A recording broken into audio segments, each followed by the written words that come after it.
mtakapokula kiapo, Mungu akiwajalia amemaliza mafunzo, jambo la kwanza ni kulinda katiba ya Jamhuri ya Muungano wa Tanzania.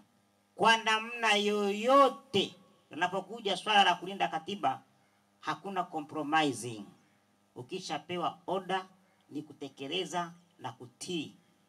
Hayo ni moja ya kanuni na masharti unapokuwa kwenye askari wa jeshi la akiba.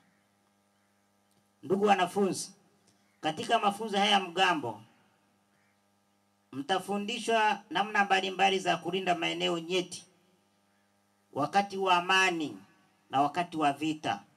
Kuwa macho wakati wote na vitendo vya uchochezi, uzandiki, hujuma, upotoshaji na dhidi ya taifa. Pia kutoa taarifa mara moja iwapo kuna tukio lolote linaloashiria vitendo hivyo.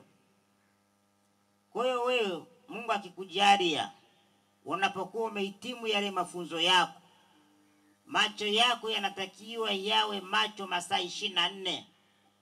Kadiri unavyopewa maelekezo, kadiri unavyoamuriwa, kadiri unavyoona inafaa kutokana na ujuzi, taaluma, maarifa na mbinu zote ulizopewa za kijeshi. Mtakuwa sehemu ya ulinzi na usalama katika ngazi mbalimbali za kata, vijiji, mitaa. Na ikiwezekana mnaweza mkaenda mpaka level ya wilaya, mpaka mkoa na taifa. Hiyo inaendana na uwezo wako, nidhamu, utiifu, wajibikaji, uzalendo, utimamu wa akili. Mtasaidia polisi kuimarisha usalama wa raia na mali zao kwa kudhibiti vitendo vya uhalifu. Vile vile mtashirikiana na vyombo vingine vya ulinzi wakati wa maafa mara tu mtapokuwa mmehitimu mafunzo yenu.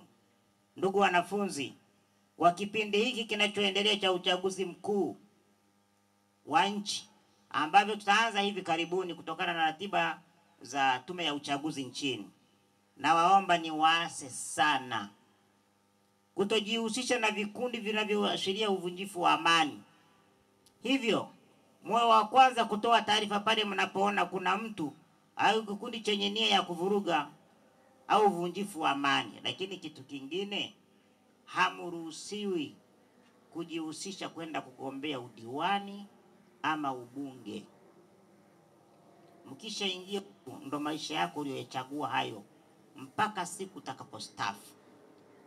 Ndugu wanafunzi na wageni waalikwa,